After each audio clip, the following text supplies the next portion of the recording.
And we have the 3 recipes, which are the crema, the cashew crema.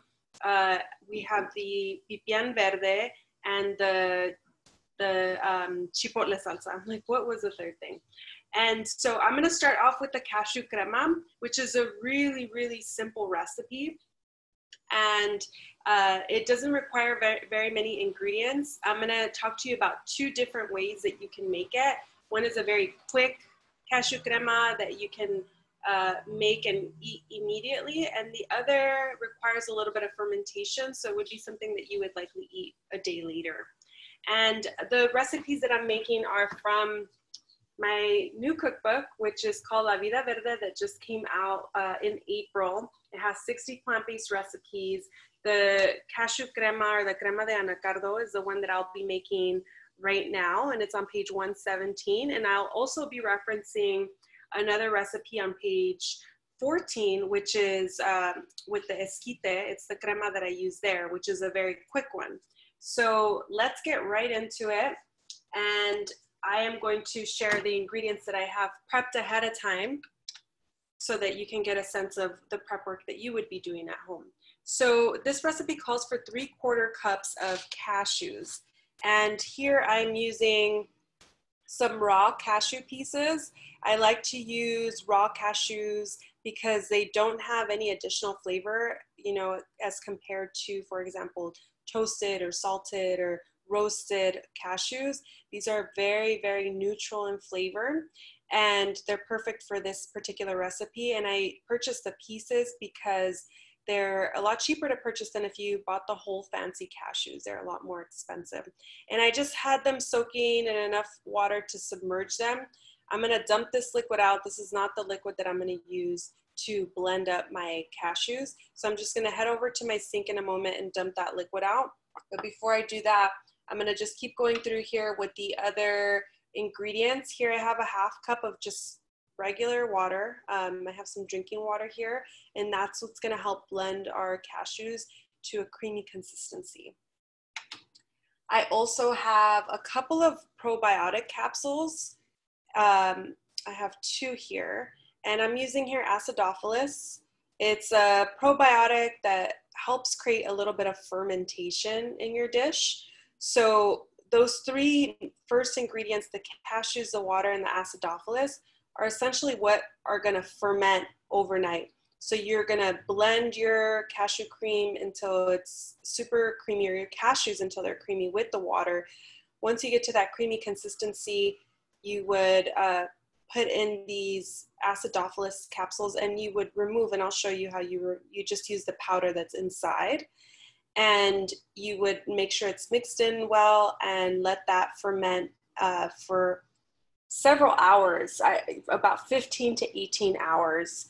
And then the next day, or 15 to 18 hours later, you would add in additional ingredients such as 1 to 2 tablespoons of lemon juice. And I have here a lemon that I'm gonna cut and squeeze. FYI, a whole lemon is usually about 4 tablespoons of juice if you have a nice juicy one, which means that a 1/2 of a lemon will typically be about 2 tablespoons of juice. And I also have here 1 teaspoon of nutritional yeast, which is, if you're not familiar with this ingredient, it's something that makes your cheeses taste kind of cheesy. And so it's just a yeast. It's nice and flaky. Sometimes it's more in a powder, and it just gives a nice flavor profile to any cheeses that you make. And the last thing would be salt. And here I'm using, because I have a lot of this on hand, pink Himalayan salt. But salt really depends on what type of salt you have on hand. So if you have a flaky kosher salt, if you have a fine table salt, all of them have different levels of saltiness. So salt to taste, whatever works best for you. So let's get right into this recipe. I'm gonna bring my blender cup over. I'm gonna slide my computer back. And I'm gonna put everything into the blender here. So I am gonna, like I mentioned, I'm gonna strain the liquid out of these cashews. I'm just gonna go over my sink, use my fingers to catch all the cashews. and just dump all that liquid out that they were soaking in.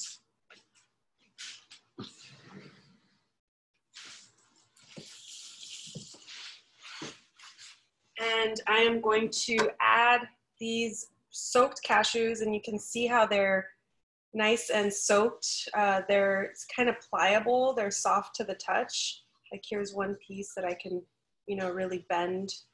And I soaked these for about, maybe about 45 minutes to an hour.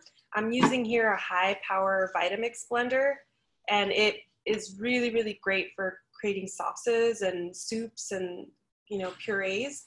So soaking them for about 30-45 minutes for me is fine. If you're using a home blender, you want to soak them a lot longer, 2 hours. You can also, you know, put in hot liquid, and that'll help the soaking process go a little faster, or the rehydrating process go a little faster. And you can also soak them overnight. So I'm going to go ahead and throw in my 3/4 cups of raw cashew pieces into the blender. And I am going to throw in my 1/2 cup of water. And that's all that's going into the blender right now. And I'm gonna take this over to my Vitamix, which I have set right back here. And I'm gonna blend this until smooth and creamy.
And excuse the siren going by.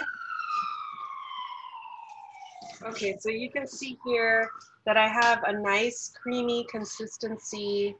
It kind of sticks to the back of a spoon. I can run a finger through it. It's nice and thick and creamy. And the flavor just tastes like blended cashews at this point. So it's not at that flavor profile of a cashew cream just yet. But I am mostly checking for a consistency that doesn't have any small pieces of cashews. You can see here how nice and creamy that is. And at this point, what I'm going to do is I'm going to add my probiotic capsules. So I'm just going to, here they are. I'm just going to open up the capsules, and you can use J-Dophilus, Acidophilus. I'm just going to pour in the probiotic into the blender. And I do this at the end because these are live cultures and you don't want to blend them up too much. Right now I'm just going to pulse it enough for them to get mixed in throughout, but not enough to really, really blend it up too thoroughly where I'm damaging the probiotic.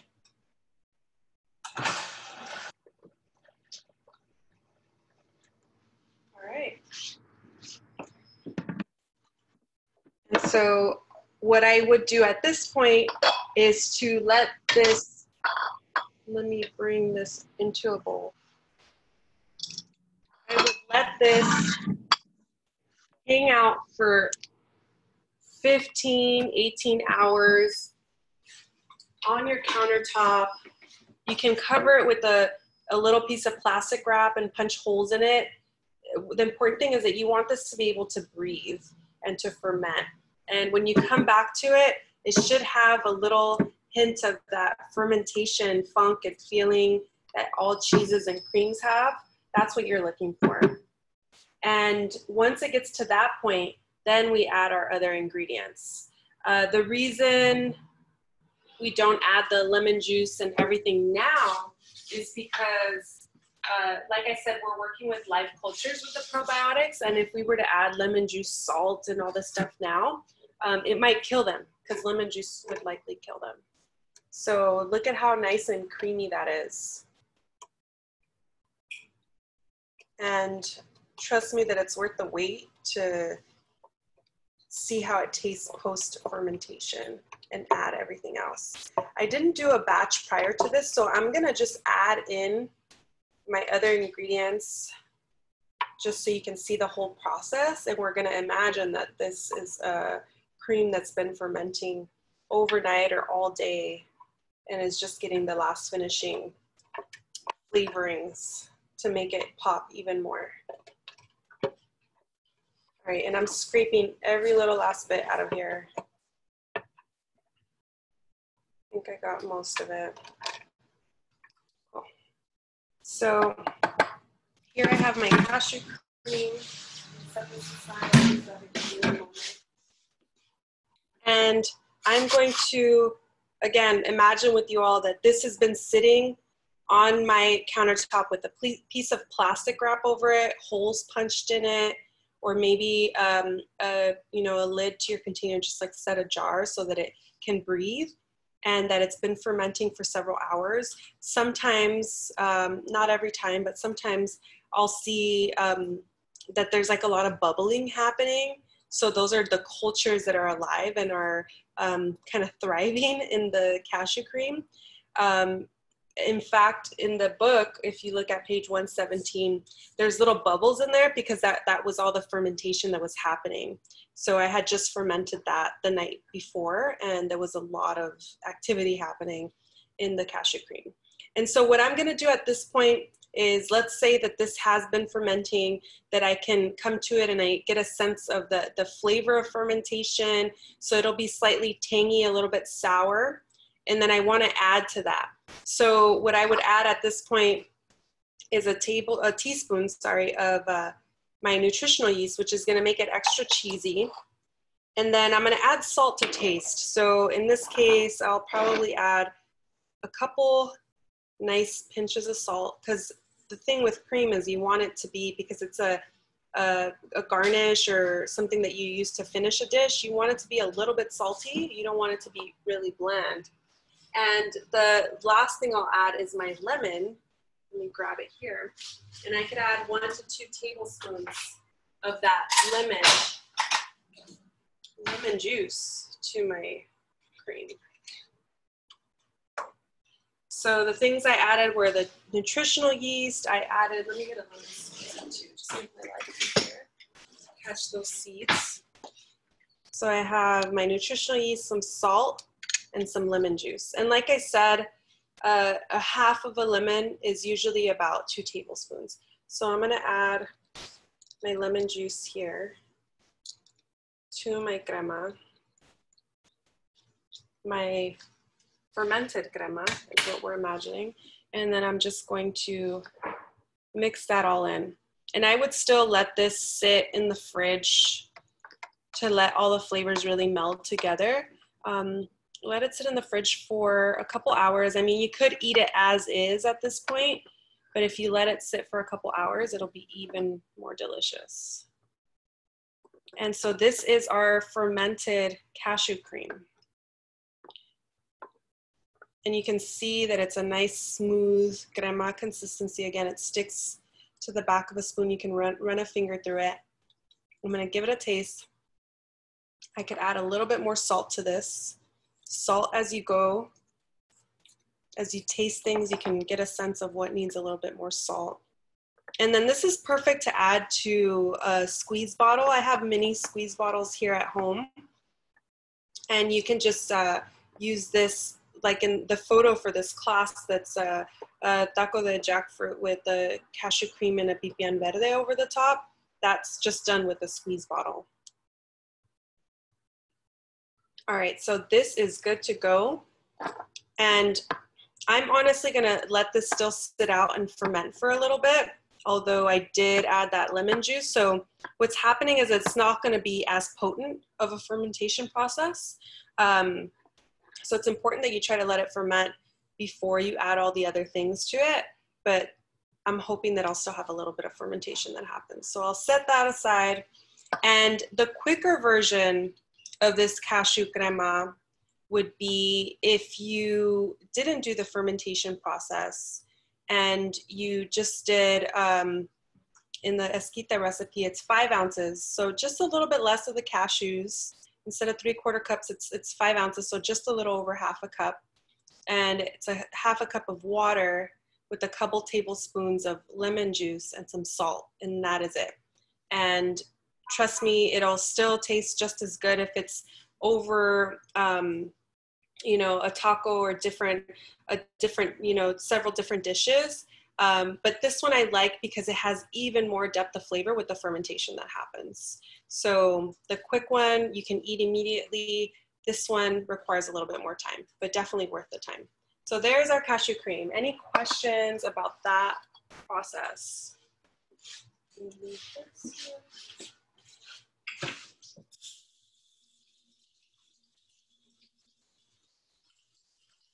I'm just going to give my blender a quick rinse so we can get into the pipián verde.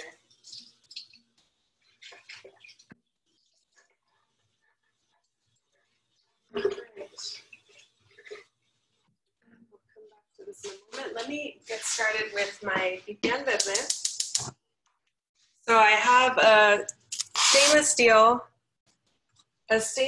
pan that I'm just going to preheat until it's about medium heat, and it's dry, which is really, really important for this dish. It has to be a dry skillet, no oil in there. And we're going to start with toasting our pepitas and then also our pistachios for this dish. And let me open it up to the page that the recipe is on. Jocelyn, can we ask a quick question from Sure. Danielle? She wants to know, do you find that the weather may slow down the fermentation process if it's cold? Yeah, it definitely can. Like if you have, you know, a hot, humid environment, that definitely speeds it up. But if it is cold, sometimes it takes a little bit longer. So you may want to test out leaving out your fermenting cashew cream just a little while longer to see if that adds additional fermentation. But yeah, definitely like a little bit of heat helps the process move a bit more quickly. So you can test out to see, okay, what if I leave this out for 24 hours? Does that help the process along a little bit more? And it's perfectly safe to do that. I know for other cheeses that I've made that I have, for example, in a dehydrator, I have those things out in a, you know, hot environment for like 48 hours, and they're not refrigerated or anything like that. It's just like a low heat, but it's enough to keep the fermentation process happening. So if you have a dehydrator at home, I wouldn't recommend it for the cashew cream actually, because it will, some of the liquid will evaporate in that process. But that's a fun way to make cheeses and helps the fermentation process along. Okay, so my pan is getting hot really quickly. Just turn that on. And I have here, let me show you my ingredients. Let me bring those over. Just regarding the probiotic pill, does it need to be strictly acidophilus or can it be a probiotic blend? It could be a probiotic blend. I have used that before. I've also used J-Dophilus. Acidophilus is just kind of the easiest to find. And it works really well, and it's probably the most inexpensive. And it's important to get the capsules versus sometimes I've seen tablets like at your local pharmacy. You don't want to use the tablets. You really want to use the capsules. Sometimes they're just on a shelf, or other times they're in a refrigerated section. But yeah, you could play around. The J-Dophilus, for example, that I've used is a lot more potent. And so I see more fermentation happening. And actually that might be a good idea for the person who mentioned the cold weather. Using a stronger probiotic like J-Dophilus could be a solution to that colder weather. Maybe you have something that's a bit more potent and stronger. Okay, so I was about to cough. Okay, so I am going to start toasting, as I talk to you about the other ingredients, 2 tablespoons of raw pepitas, and these are pumpkin seeds out of the shell, out of the hull. And we call them pepitas, not to be confused with pumpkin seeds, because they are already taken out of the shell. So these are really, really an important ingredient in Mexican cuisine generally, but so important to any pipián. Pipián is really a recipe that revolves around pepitas. So if you have a pipián rojo, pipián verde, or different varieties of them, pepitas is the main ingredient. So I am going to put these pepitas in my dry skillet that I have just over here, 2 tablespoons of them. And I'm just gonna keep an eye on them as they start to toast. So let me turn on my heat slightly, and I wanna make sure that I keep an eye on them and that they're not burning and that they're cooking evenly. And I also have, which as soon as the pepitas are done, I'll put in 2 tablespoons of raw pistachios that are also out of the shell. And I want both of these seeds to toast and brown slightly so that they become more aromatic, they become a more potent ingredient in this dish. Because right now their flavors are pretty mellow, and once they're toasted, they amplify the flavors. And I can already hear some toasting happening here. So I'll just use my spatula here to just move around my seeds slightly. And this will only take a few minutes because it's so few of them. So, and let me just show you, all I'm doing is moving around the seeds, or you can also just move your pan around. And I'm just making sure that they're cooking evenly. And this is really important, especially if you're making a large batch of this. So if you had a really full skillet, you really want to make sure that all of them are touching the heat source here. They can spread out pretty evenly. There's like plenty of room for them. And they'll start to puff up. I can already start to see some of them starting to puff up and brown. And again, this is going to be really fast because it's only a couple tablespoons. And then once these are done, I'll put in my pistachios. And the reason I don't want to do them together is because they have different cooking times.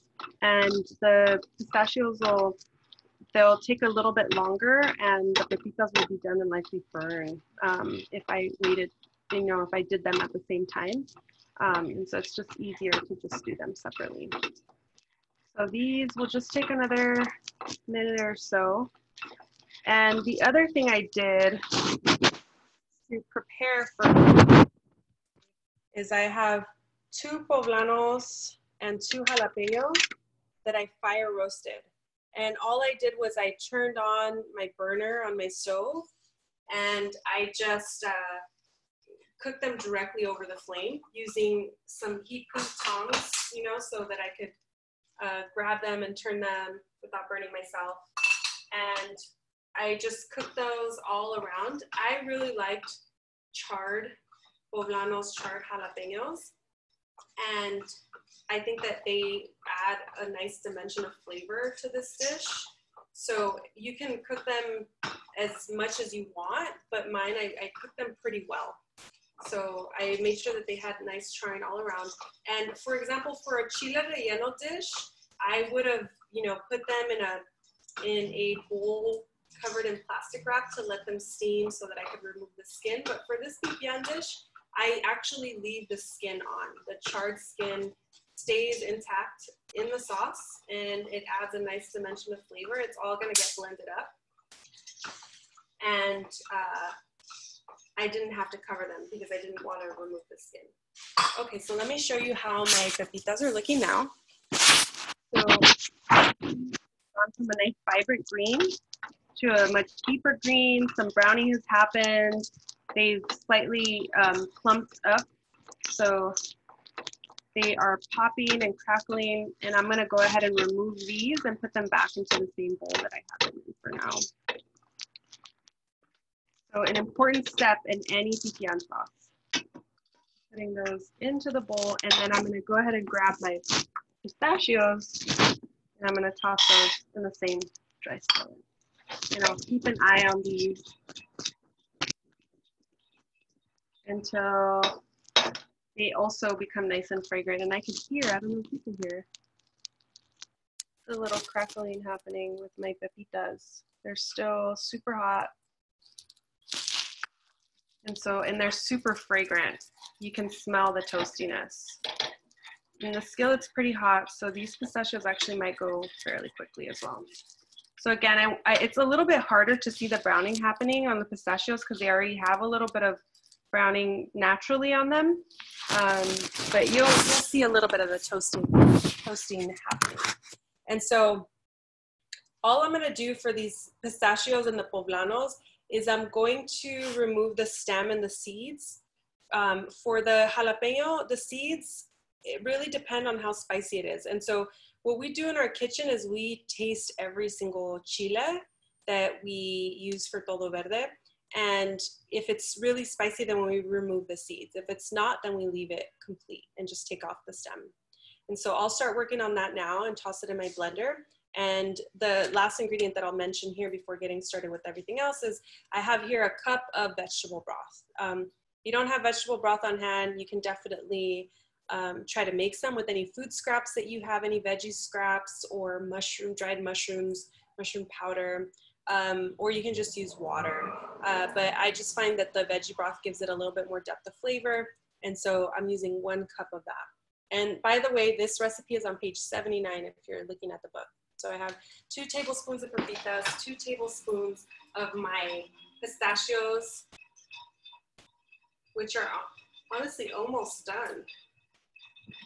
I can see here that they're getting nice and toasty and almost blackening. So I'm gonna lower my heat slightly. And it's also because I'm not moving them consistently, which is a big component of cooking or toasting any seeds or nuts. You have to keep them moving. You can't let them sit on one side. So I'm gonna go ahead and turn this off. These went really quickly too. And I can smell the toastiness. They're releasing their oil. And I'm just gonna go ahead and add those to the same bowl that they were in. So now I have toasted seeds and nuts that I'm gonna work with. And so let me bring over my blender cup and move this over. And I'll get right into it. And I'm gonna use the same, actually, I can use this other blender cup as well. Rinse before the chipotle salsa. Okay, so I have another clean blender cup here. My pepitas are still popping a lot, more than before. They're actually louder now. All right, so I am going to use my blender here, and I'm going to add my seeds at the bottom. So I have my 2 tablespoons of pepitas, and I'm just adding right in there. You can definitely hear those. I have an AirPod on, which is why I'm bringing my face closer. And then I have my 2 tablespoons of pistachios. I have 1 cup of my veggie broth, pouring that right in.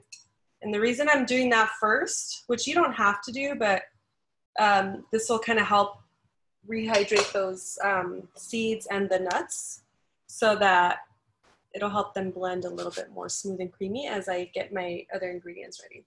And of course, I'm gonna add some salt to this, a few generous pinches of salt. And another one. There we go. Jocelyn, would a food processor work for this step as well? A food processor could work. It would leave it a little bit chunky versus a smooth, creamy pipian. This is supposed to be more like a smooth sauce. So a blender is preferred, but if you only have a food processor, you can do that as well. And my knife is here. Okay. So I am going to just remove the top off of my chile jalapeno.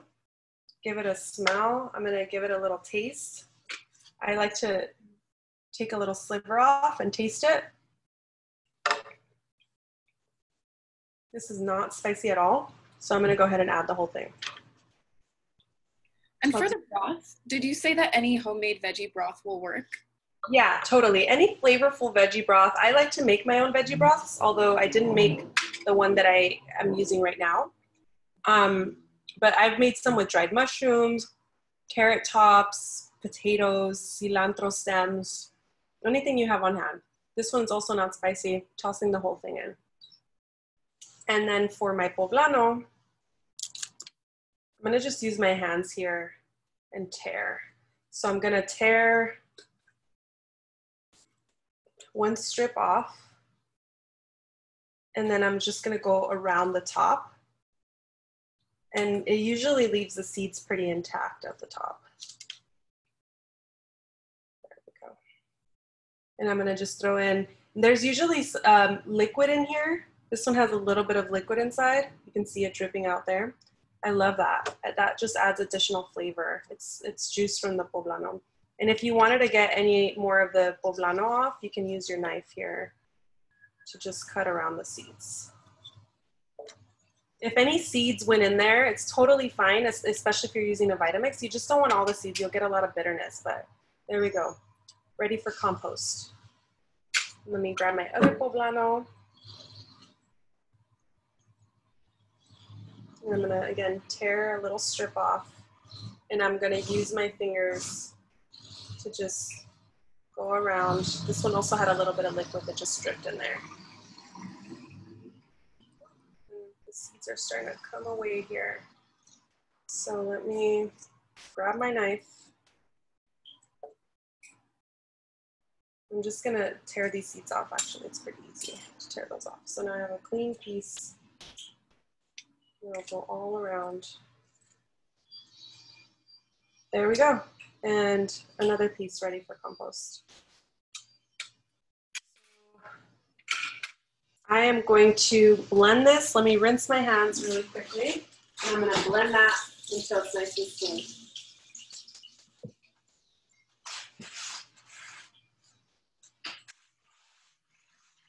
Okay, I have my lid here. I'm gonna place that lid on there and just gonna blend it up.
All right, so blended nice and smooth. Let me show you the consistency.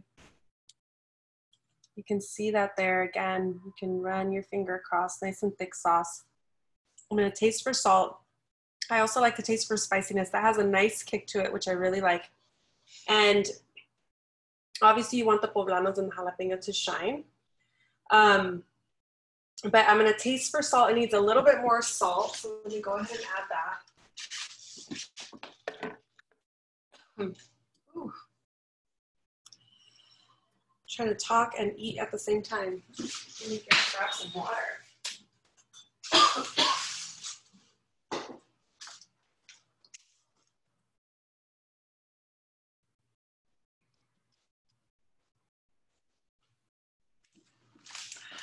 All right, ooh, that got me in the back of the throat. And it's not even the chile, it's just like, I breathed in as I was tasting it.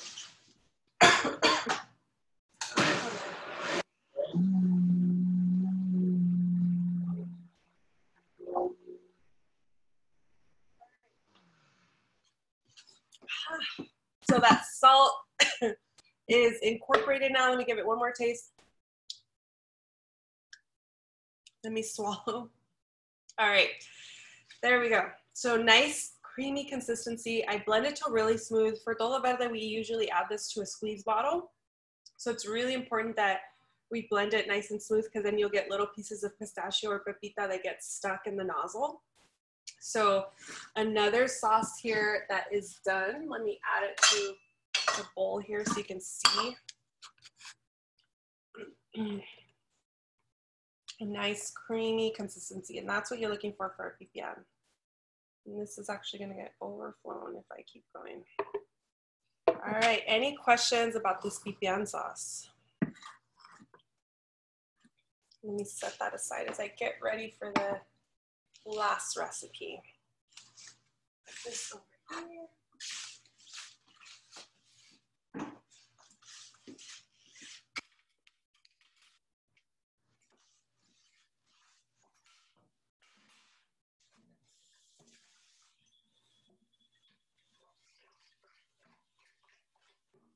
Any questions coming up for anyone? And ooh,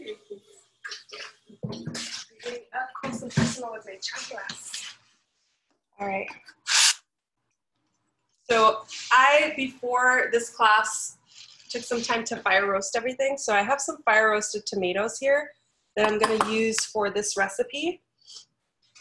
And let me actually bring up the recipe so I can see it in front of me and you can follow along if you have the book in front of you. It's the Salsa de Chipotle, which is on page 114. And so this recipe calls for 3 glowed tomatoes, or sometimes they're called beefsteak tomatoes as well.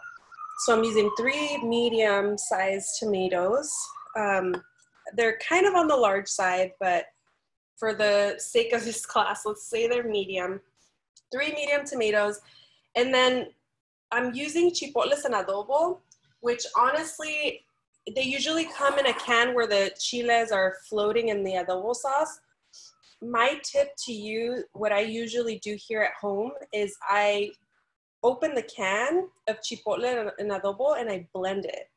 I always blend it. I never leave the chiles floating in the adobo sauce. I just find that it's easier for me to use it this way rather than like, you know, using it for a recipe and like chopping it up or finding one chile or whatever. It all gets mixed together, and I instead use, in place of 1 chile, I use 1 tablespoon of the adobo that's already blended. And I just move this around, but in here I also have 1/8 of a teaspoon of cumin, which is here, but it got some of that liquid in there from the adobo, but they were separated earlier. And so I like to use cumin in this dish because it gives it like a nice smoky flavor, nice depth of flavor to round out this salsa. And so what I'm gonna do is I'm gonna add to my blender cup these 3 fire roasted globe tomatoes, as well as my 2 to 3 tablespoons of my adobo sauce. And I'm also gonna add a tablespoon of lemon. So I'm gonna use that lemon that I cut up earlier. And I'm going to add it all to a blender cup with a little bit of salt. And then I'm going to use that same pan that I used earlier to toast the seeds and the nuts. I'm going to coat it with a little bit of oil, just a couple tablespoons of oil. And then I'm going to pretty much cook this salsa until it becomes a more deeper tasting salsa where the flavors all melt together. And the last thing I'll do is I'll finish it off with a little bit of cilantro, about a 1/4 bunch of cilantro that I'll mince up. So let's get started with this recipe. So I'm gonna grab this blender cup. Jocelyn, a quick question about the pipián. Could you use it as you would as a sauce for chilaquiles? Yes, absolutely. So you can use it, for some reason my headphone is not working, but you can hear me, right? You can hear me okay? Hold on. You might be out of range. You cut out for a little second.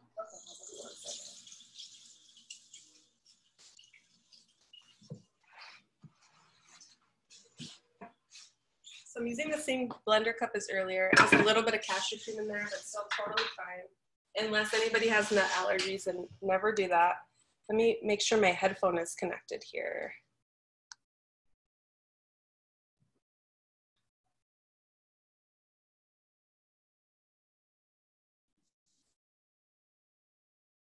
Can you hear me now? Cool. All right. So the question was, can you repeat it again? Yeah, can you use the pipian as you would sauce for chilaquiles?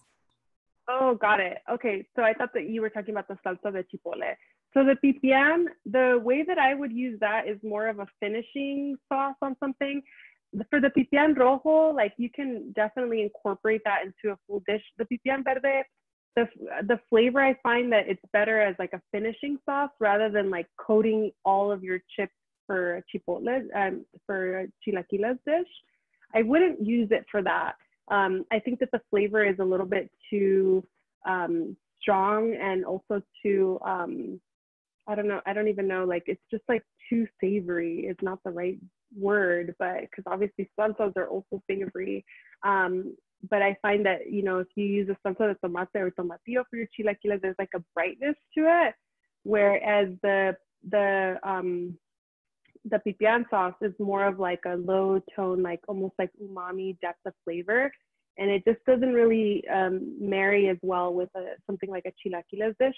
What I would do is I would make the chilaquiles, for example, with like a salsa de tomate, maybe without the chipotle, so that there's not as much competition of like flavors singing at you.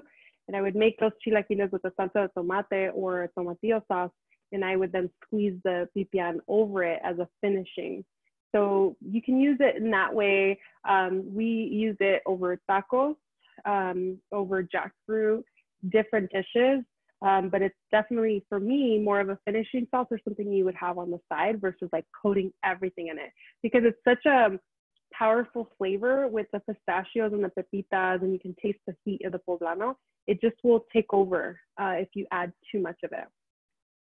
So getting into our salsa de chipotle, I'm gonna go ahead and add my 3 fire roasted tomatoes to my blender. And they're a little bit soft, but still not cooked all the way through. This one's a little bit firm. I'm gonna toss in that liquid that they released.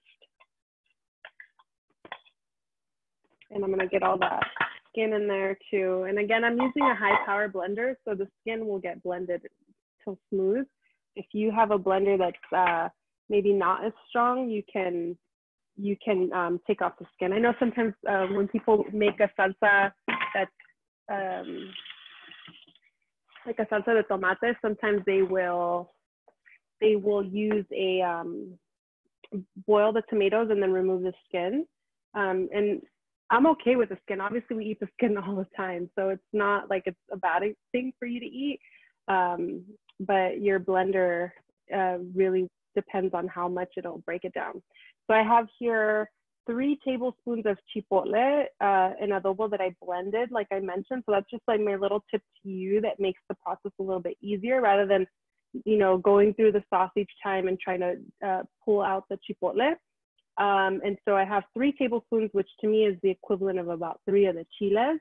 And I have in here 1/8 of a teaspoon of cumin. And I'm looking at my recipe just to make sure I'm giving you all this information correctly here.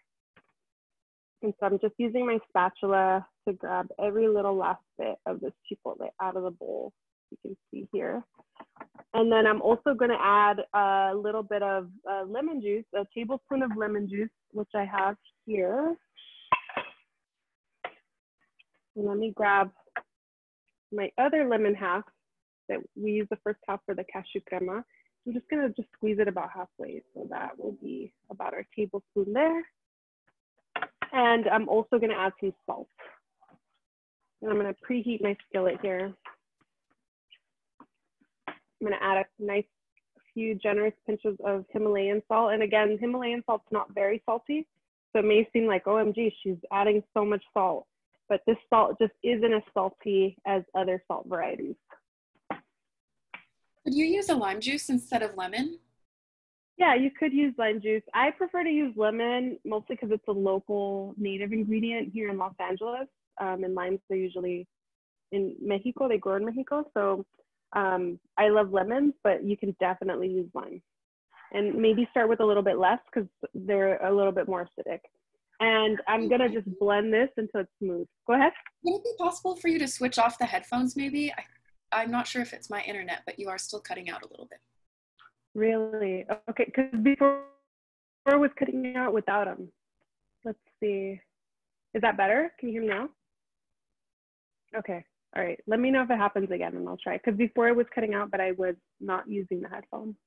Okay, I'm gonna add my lid to my blender and I'm gonna blend this until it's nice and not completely smooth, like not as smooth as the crema. I like to leave a little bit of chunkiness to my salsas, so there's like a little bit of texture to it. But if you like your salsas really smooth, you can blend yours until smooth. So I'll add this to my blender.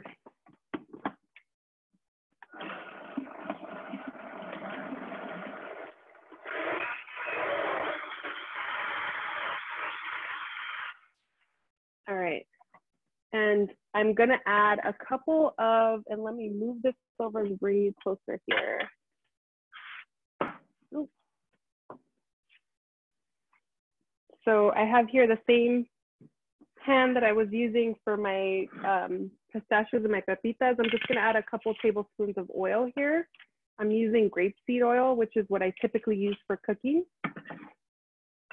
Or in the kitchen for todo verde, we use rice bran oil. So I'm just gonna make sure that I have a nice coating of oil all throughout the bottom of my pan here. And it's gonna, what's the English word for salpicar? It's gonna splash around, it's gonna sizzle. And so I have my salsa here, which you can see, ooh, it's already going crazy.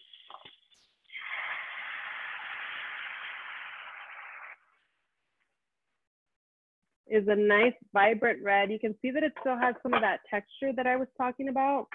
So I didn't blend it till it was super smooth and creamy. I blended it just enough to break down the tomatoes.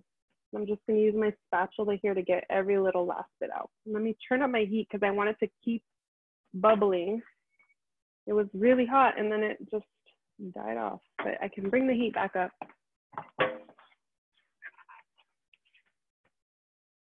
Okay, and while I'm here, I'm going to taste it for salt and see if it needs anything else.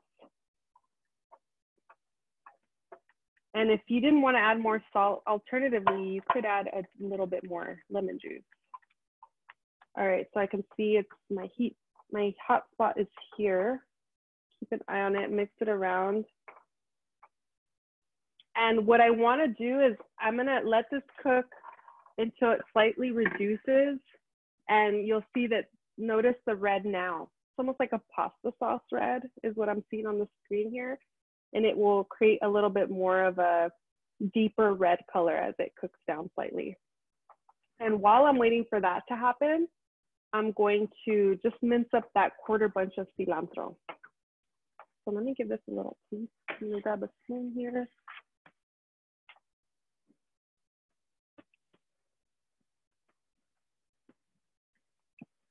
And I could still taste that the tomatoes are a bit raw. Or I wouldn't say raw because I can taste the fire roasted flavor, but the tomatoes are not cooked through. So there's still a little bit of that raw flavor. And so I'm trying to cook it down until it tastes more like a cooked salsa, which is really important. You don't want that raw tomato flavor in this particular sauce. Move this out of the way. And I'm just gonna let this cook anywhere between 5 to 10 minutes.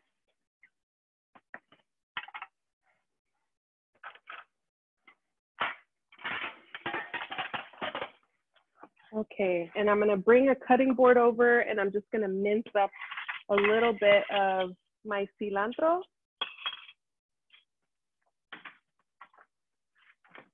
And that'll be the last thing that I add to this dish.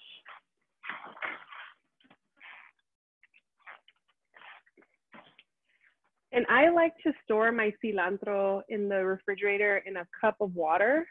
And I also keep a damp cloth or paper towel over the top. And you can see this cilantro is probably, I maybe got it last Tuesday at the farmer's market. I had 2 bunches in here and it's still looking pretty good. So this is definitely the way I like to store mine. So I'm just gonna grab some of the cilantro here. And I like to use stems and all. If you don't like to use the stems, you can use them later for maybe making like a stock of vegetable broth like we mentioned earlier. down. And so I'm just taking away any of the leaves that look a little bit sad. And all I'm gonna do is I'm gonna use my knife to just mince it up.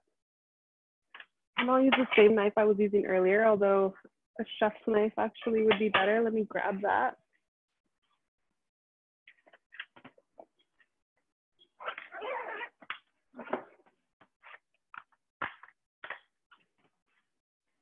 So I have a chef's knife, and for knife skills, you wanna use your thumb and your index finger to pinch the blade and use the rest of your fingers to wrap around the handle.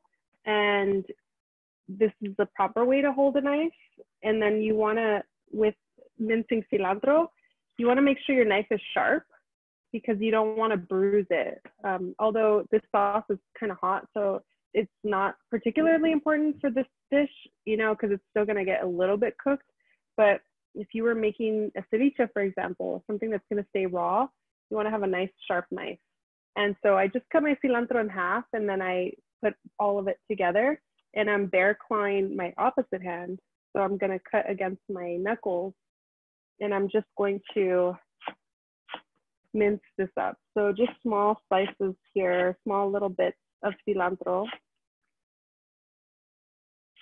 And then once I go through this entire bunch, which this is about a quarter bunch, I love cilantro, so I like a lot of it in this particular recipe. So you can see here that my salsa is nice and it's simmering. It's definitely cooking through that raw flavor of tomate that I mentioned earlier. I'm gonna keep cooking this for just a few more minutes. And then when I taste it again and it feels ready, I'm going to turn off the heat and just hit it with that cilantro. And so I'm just gonna run my knife through all of the cilantro here.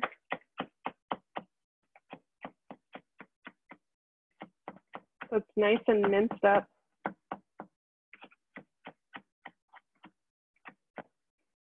All right, and I'm just gonna leave that and wait for the salsa to finish cooking. So this is a really, really easy salsa recipe, and the chipotle in it just makes it so delicious. And this would be one that I would definitely use for a chilaquiles dish. So for this, I would, let me turn this up slightly. I would use this salsa to coat some chips for chilaquiles, and then I would use the cashew cream to squeeze over the top. That is like the ultimate. And then maybe you can cook a little bit of like tempeh or make a tofu scramble or something like that on the side of that dish, or even have some beans and avocado. That's just like the perfect breakfast. So that's the way I would definitely use these different sauces. All right, so I can see on my end that it's definitely deepened in color. It's reduced slightly. I'm gonna just give this another 1 to 2 minutes. And then I'm gonna turn off the heat. Any other questions about these salsas or the crema or the pipian?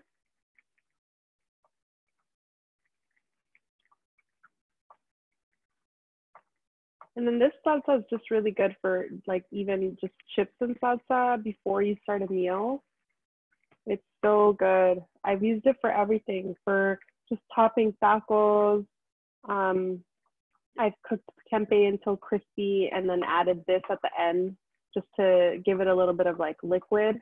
So it's kind of like a saucy tempeh that's been crisped up. So many different ways that you can use it. And you'll definitely have to clean your stove over because I have a ton of it. And also the, like from fire roasting all the stuff, all of. Go ahead. How long does each sauce last? Each sauce will last about a week in the fridge. I find that the cashew cream, for me, I can hit closer to like 2 weeks of eating that without, because of the fermentation process too, it helps to preserve it a little bit. But yeah, I find that I could go on into like 2 weeks with it. And also FYI, all of these, this salsa that we're making, the cashew cream, the pipian, they all freeze really well too. So if you wanted to maybe make the full batch and then use half this week, freeze the rest, and then next week just thaw out the rest of the sauce, that's also another good way to just have it on hand without you thinking that it's going to be spoiled. All right, so I am going to shut off my heat now. And I'm just going to give it another quick taste.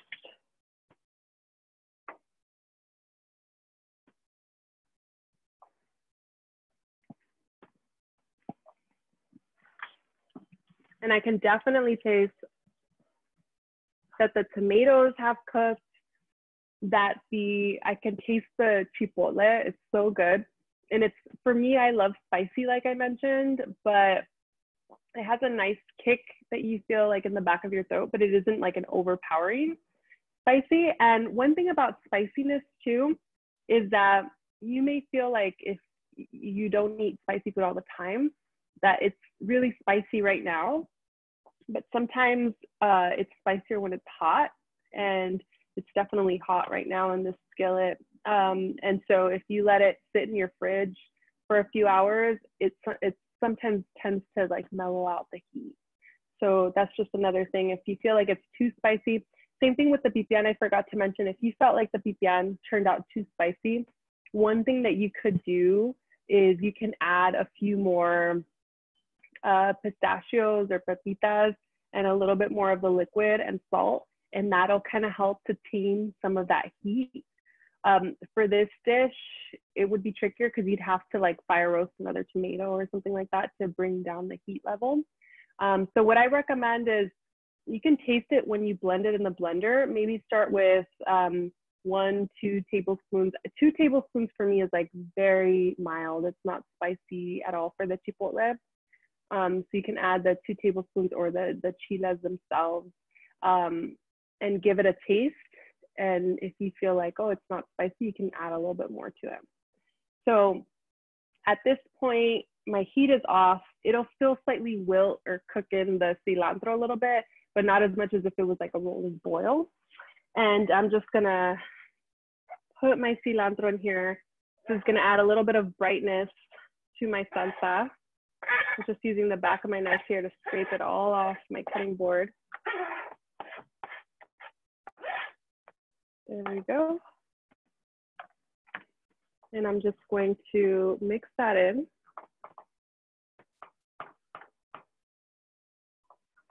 And I have a big old piece right here that I'll eat.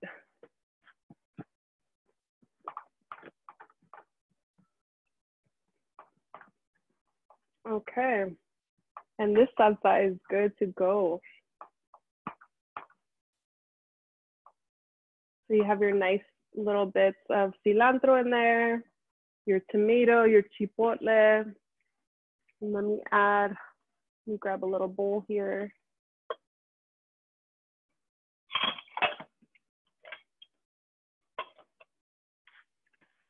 And I'll pour some of it into this bowl.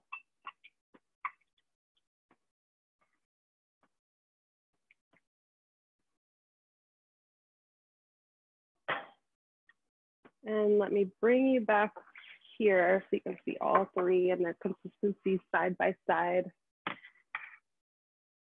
So I have my cashew cream, my pipian verde, and my chipotle salsa, which I'll actually clean up a little bit. Grab a little paper towel here and clean that up slightly. And so you can see here the three consistencies. This nice chunky salsa with that cilantro in there. It's splashed on the pipian. Still nice and hot. So you definitely want to pop that in the fridge. And then I have my two others here. My nice creamy, super flavorful pipian verde and our fermented cashew cream. So like I mentioned, I have these little squeeze bottles that I like to use. And again, a little siren. There's been a lot of sirens going by lately. So I have these little mini squeeze bottles that I like to use here at home. And this is perfect for just making a dish feel, especially right now that we're eating at home a lot. It makes it feel more like a restaurant dish, right? Like something that has like the cream squeezed over it, or you can get creative with the styling of your dish.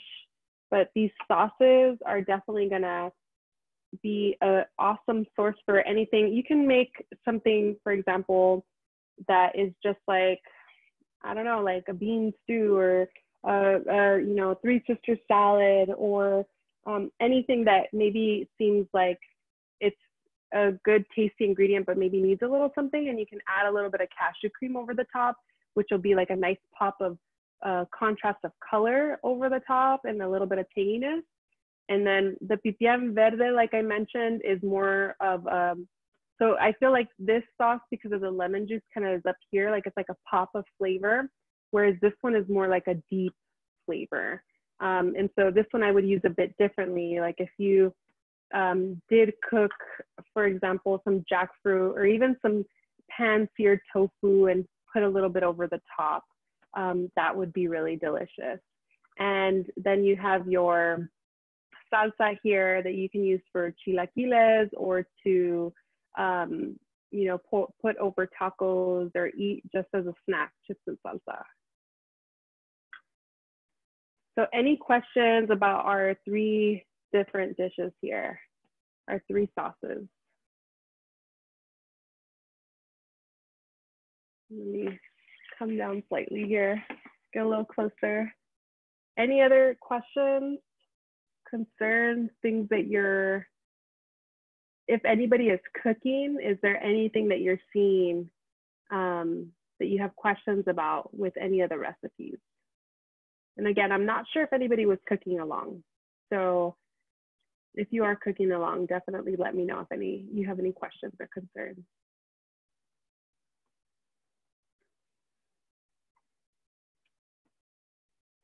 And if you're not cooking it now, other questions are, you know, if you are going to make it later, what are you planning to cook it with?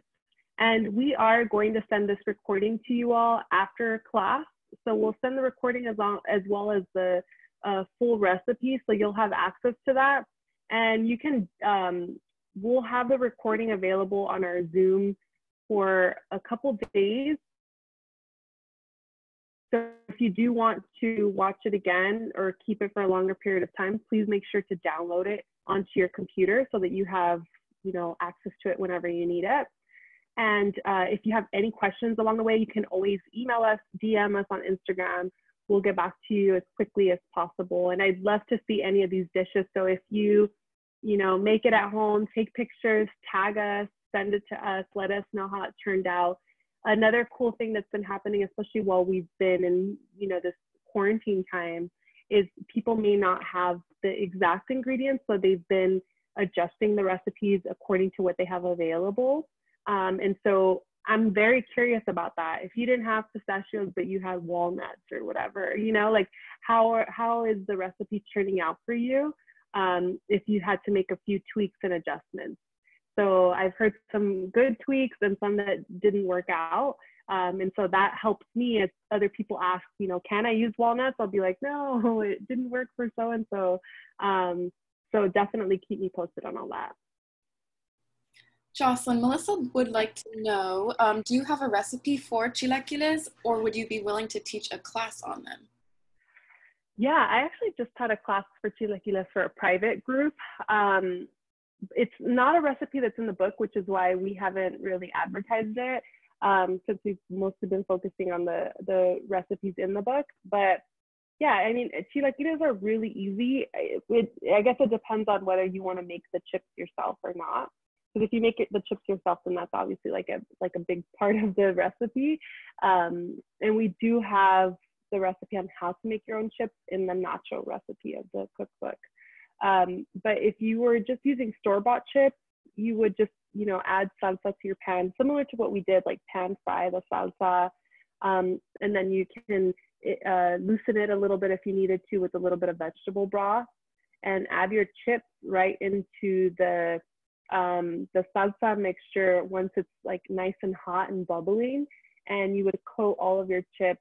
I like a little bit of crunch on my chips, so I just make sure that they're nice and coated and that there's like still a good amount of salsa in the pan so that they'll continue to absorb some of that and they don't dry out. Some people will, you know, cover their chilaquiles, like they'll have the, you know, the salsa and the broth in a, you know, pot, and then they'll like put the chips in and cover the pot and cook them for a while. I find that that's a little bit too soggy for me, so I don't prefer to do that. You know, if I were to do that, what I would do is, you know, turn off the heat as soon as I put in the chips and just cover the pot and just let them naturally absorb some of that hot liquid versus like boiling them until they get really soggy. And then the cashew cream over chilaquiles is just perfect. Like that's likely what I'm going to end up making for breakfast this morning or for lunch today. But yeah, definitely a very, very simple dish. Just make sure you get good chips. Sometimes I see people who get those like the mission chips that are like the strips or the round ones. Don't eat those chips. They're not great. So you definitely want to get like restaurant style chips, or if you can get like here in Los Angeles, there's like a motorcycle going by now. We have Kernel of Truth Organics, and they have really, really great non-GMO organic corn. And so they make really good tortilla chips, masa, but they're not available to the general public, only in a few places here in LA. And so they're kind of my go-to. But there's a few others that make restaurant style. Even Trader Joe's has a really good restaurant style tortilla chip. So that's kind of more of the route you want to go. A really good tortilla chip will make really good chilaquiles.